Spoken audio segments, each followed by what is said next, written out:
Israel says it has carried out a military strike near the Syrian capital Damascus, targeting what it calls an extremist group that has attacked members of the Druze community. Dozens of people have been killed in sectarian clashes in recent days. Armed Druze fighters have stepped up their presence.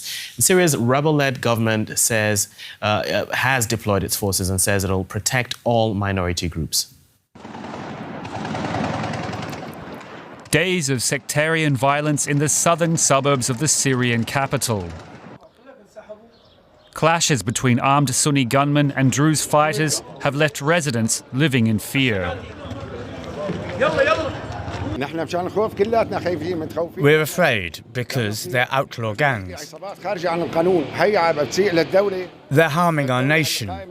Of course we're afraid, because there's nothing to deter them. Clashes began on Tuesday in the mostly Druze town of Jaramana and later spread to Sanaya, near the capital Damascus. The violence was ignited by a voice recording cursing the Islamic prophet Muhammad.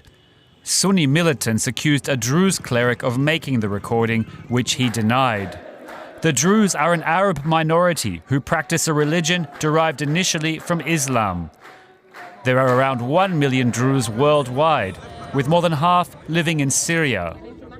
Armed Druze gunmen have now stepped up their presence on the streets, evacuating students from the affected areas.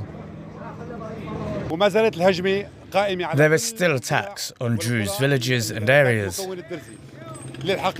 When we fight for Jaramana, we are fighting for Syria. We're not fighting for the Druze sect. Jaramana is Syria. It's our nation. Israel has stepped into the conflict. It has carried out what it called a warning strike in Syria against an extremist group preparing to attack the Druze community, which also has members living in Israel. Syrian security forces have also stepped up their presence.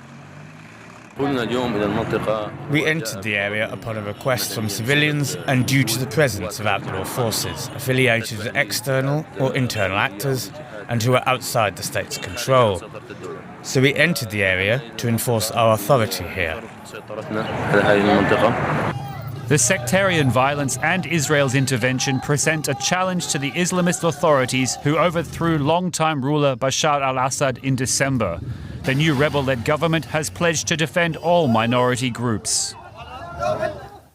Let's speak now to Giorgio Cafiero. He's a Middle East analyst and the CEO and founder of Gulf State Analytics. Thanks for joining us, Giorgio. Now, Israel has stepped into this situation, saying it is protecting the Druze community. What's the connection between them? Yeah, thank you. Great to be on your network. So I think everyone is well aware that there are certainly serious tensions between different communities in Syria, and there are minority groups, including the Druze, who are very uncomfortable right now in the post-Assad period with the current government in Damascus, very fearful of their future. But we need to understand that what Israel is doing is exploiting these tensions between different Syrian groups. The Israelis have been very clear that their goal is to keep Syria fragmented, and they want Syria to be weak and divided. The Israelis openly lobby for this in Washington. And so while Israel is pushing this narrative that it is a defender of the Druze minority in Syria, this is very cynical. Israel is attempting to fragment and balkanize Syria. So, on that note, do you expect that we'll see more strikes from Israel?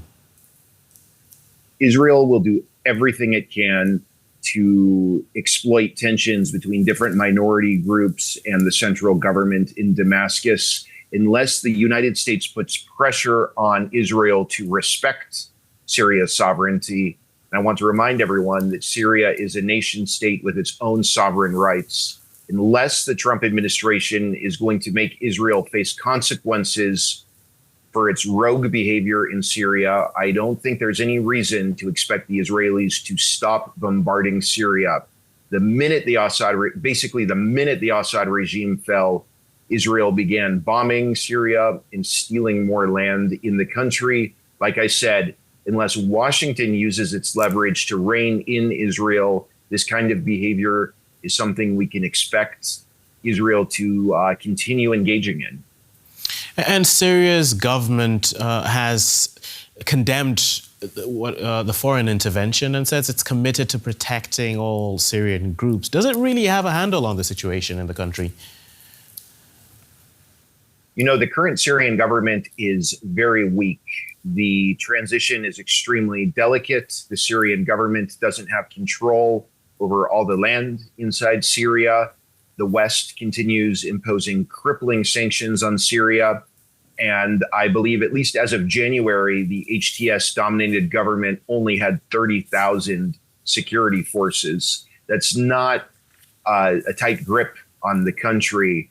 And I think it's certainly possible that there will be militia groups that might be affiliated with the government. They might have nothing to do with the government, who will carry out ugly sectarian acts of violence. This is a huge problem in Syria. And I don't think that the government in Damascus is able to take full control of the situation. But again, I repeat, these circumstances and these conditions in Syria are ones that Israel is looking to exploit. This division between different Syrian communities is one that Israel sees as an opportunity to try to divide Syria as much as possible. Okay. I'm afraid that's all we have time for. But Giorgio, Cafiero, thank you very much for your insights. Thank you.